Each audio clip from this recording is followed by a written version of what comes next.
So hey guys what's up and welcome back to another new video. Guys आज की इस video पे मैं आपको बताने वाला हूँ कि क्या होता है म्यूचुअल फंड। अगर आप लोगों ने कहीं पर भी नाम सुना है म्यूचुअल फंड का एंड आपको कुछ भी नहीं पता कि कैसा म्यूचुअल फंड काम करता है, कितने टाइप्स के म्यूचुअल फंड्स होते हैं, सब कुछ मैं आपको इस वीडियो पे बताने वाला हूँ आसान भाषा में। तो आप इस वीडियो को ध्यान से एंड तक देखो। आई होप कि वीडियो आपको पसंद आएगा। तो चलिए आज का वीडियो स्टार्ट करते हैं। सबसे पहले बात करते हैं कि ये जो म्यूचुअल फंड होता क्या है। देखो जैसे कि आप इंडियन स्टॉक मार्केट में आते हो, यहाँ पर बहुत सारे कंपनी जो होते हैं, जैसे कि रिलायंस हो गया, टाटा हो गया, XYZ, ऐसे बहुत सारे कंपनी होते हैं।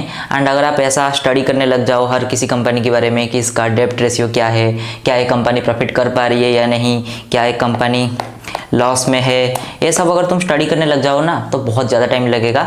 एंड इतना ज़्यादा टाइम देने के लिए किसी के पास वक्त होता नहीं है, ठीक है। तो म्यूचुअल फंड होता है, जैसे कि लिख देता हूँ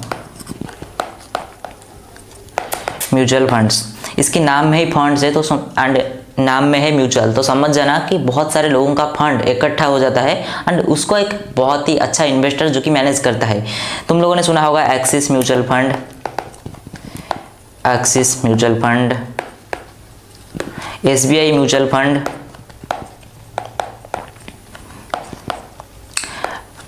कोटक म्यूचुअल फंड,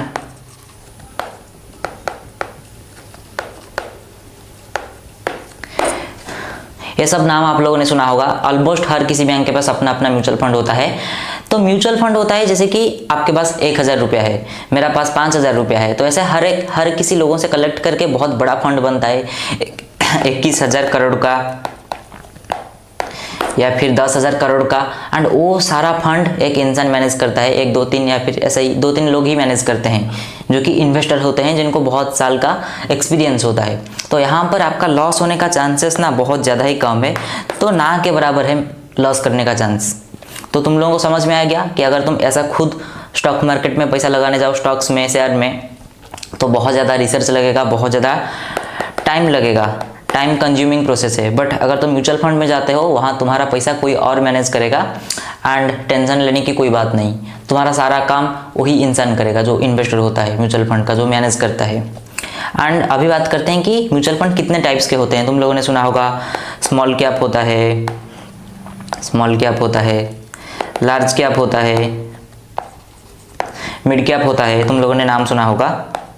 तो अभी मैं आपको अच्छे से बताऊंगा कि ये सब क्या होता है, small cap, large cap, mid cap. जैसे कि जो भारत के टॉप कंपनी है ना, 0 से लेके 100 तक, इनको एक कैटेगरी में डिवाइड किया गया है जिसको बोलते हैं हम लार्ज कैप।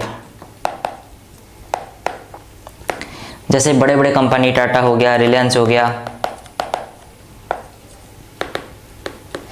जो भारत के टॉप 100 कंपनियां हैं, इनको हम लार्ज कैप में डिवाइड कर दिए हैं। फिर आता है 101 से 250 तक जो कंपनीज है, इनको एक पार्ट में डिवाइड किया गया है जिसको हम बोलते हैं मिड कैप। फिर जो 250 के बाद जो नया नया कंपनीज आए हैं या फिर 250 के बाद जो काउंटिंग होता है, इनको हम बोलते हैं स्मॉल कैप। तो तुम लोगों ने देखा होगा जैसे कि एक क्लास होता है, जैसे कि मान के चलो क्लास 7 के बच्चे हैं, ठीक है, यहाँ पर मैं लिख देता हूँ क्लास 7। जैसे कि क्लास 7 के बच्चे होते हैं, क्लास 7 के बच्चों को ना 3 सेक्शन में डिवाइड किया गया है। पहला है सेक्शन ए, जो कि हमेशा अच्छा मार्क लाते हैं, good marks. And section A में जो बच्चे हैं वो कभी भी फेल नहीं करते हैं, तो इसलिए हम इनको सेक्शन ए में रखे हैं। अच्छा मार्क लाते हैं, मैक्सिमम रिटर्न्स देते हैं, ठीक है, स्टडी है, मतलब हमेशा ठीक ठाक ही मार्क रखते हैं, हमेशा 90 के ऊपर ही इनका मार्क आता है। फिर हम डिवाइड किए हैं सेक्शन बी, ये वो बच्चे हैं जो कि एवरेज मार्क्स लाते हैं, एवरेज मार्क्स लाते हैं, बट इनमें हंगर है कि सेक्शन ए में हम भी जाएं। तो सेक्शन बी में जो बच्चे होते हैं ना, जैसे कि 101 से 250, ये जो बच्चे हैं सेक्शन बी में, इनमें से 5-10 बच्चे क्या करते हैं, कभी कभी 90+ मार्क्स ला देते हैं कि इनमें भी हंगर है कि हम भी अच्छा परफॉर्म करेंगे। बट जो सेक्शन सी वाले बच्चे हैं, ये नए नए बच्चे आए हैं क्लास में, ये मैक्सिमम टाइम क्या करते हैं, ठीक ठाक मार्क्स रखते हैं, बट इनमें प्रॉब्लम क्या है ना, ठीक ठाक मार्क्स रखते हैं, बट इनमें प्रॉब्लम है कि इनमें से कोई बच्चा 90 प्लस ला देता है, कोई 80 से 85 के बीच रखता है, कोई फेल भी हो सकता है। तो ये तीनों एग्जाम्पल मैंने आपको इसीलिए दिया ताकि आपको समझ में आ जाए। जो सेक्शन ए वाले बच्चे हैं, जो कि भारत के टॉप कंपनी है 0 से लेकर 100, इनको हम लार्ज कैप बोलते हैं। तो इनमें फेल होने का चांसेस बहुत कम है, ये लोग हमेशा स्टेडी ग्रोथ देते हैं। जैसे कि आप लोगों ने एक कहावत सुना होगा, slow and steady wins the race. ये लोग हमेशा लो रिटर्न देते हैं। लो रिटर्न का मतलब है 0 to 10% के बीच में ये लोग रिटर्न देते हैं। जो भारत के टॉप कंपनियां हैं, जिसको हम सेक्शन ए में रखे हैं, टॉप 100 कंपनियां, इसको हम लार्ज कैप बोलते हैं। अगर यहाँ पर आप पैसा लगाओगे लार्ज कैप म्यूचुअल फंड में, तो आपको स्टेडी ग्रोथ मिलेगा, मतलब 0 से 10% के अंदर आपको रिटर्न मिलेगा।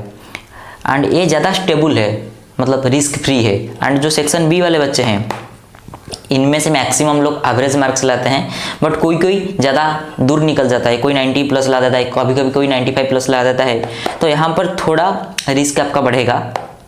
एंड इसको हम जो 101 से लेकर 250 जो कंपनियां हैं, जिसको हम सेक्शन बी में रखे हैं क्लास के, इसको हम बोलते हैं मिड कैप। तो यहाँ पर थोड़ा रिस्क बढ़ेगा। एंड यहाँ पर 10% से 15% का रिटर्न आता है पर annum, मैं बता रहा हूँ।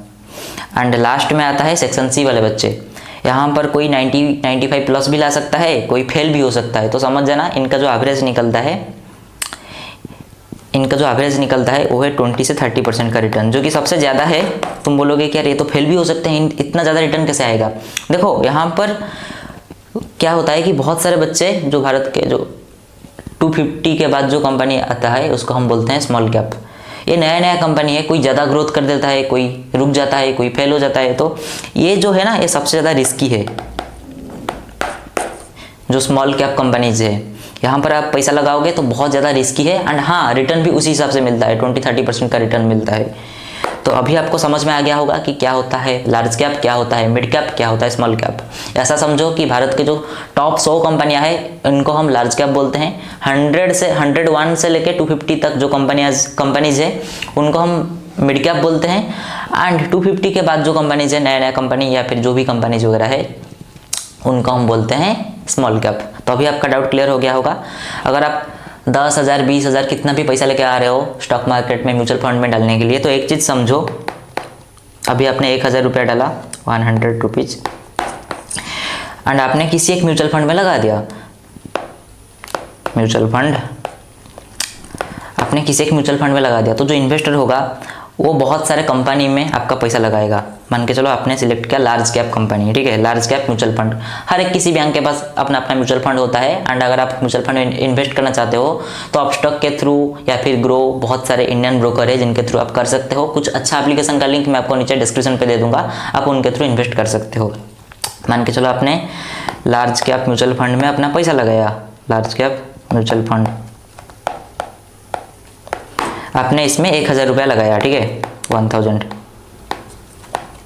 तो जो इन्वेस्टर है वो क्या करेगा, आपका जो 1,000 रुपया है उसको मतलब अलग अलग कंपनी में डिवाइड करके पैसा लगाएगा। वो लगाएगा रिलायंस में कुछ % लगाएगा, टाटा में कुछ लगाएगा, HDFC में कुछ लगाएगा।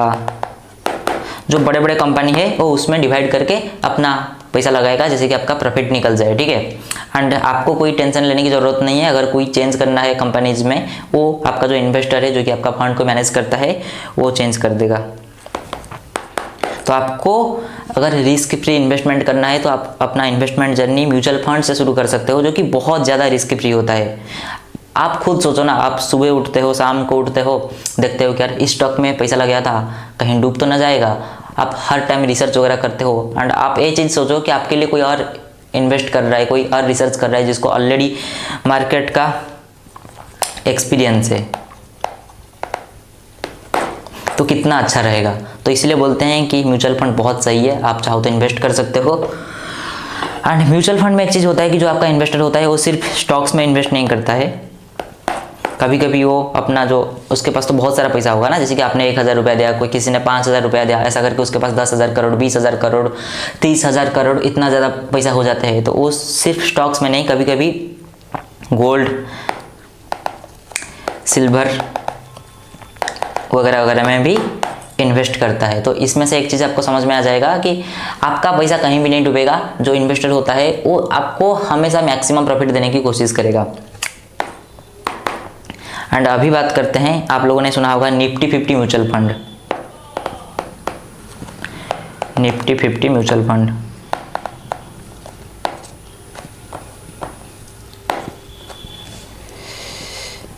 तो इसमें क्या होता है कि भारत के जो टॉप 50 कंपनी है, इसमें आपका इन्वेस्टर आपका पैसा लगाता है।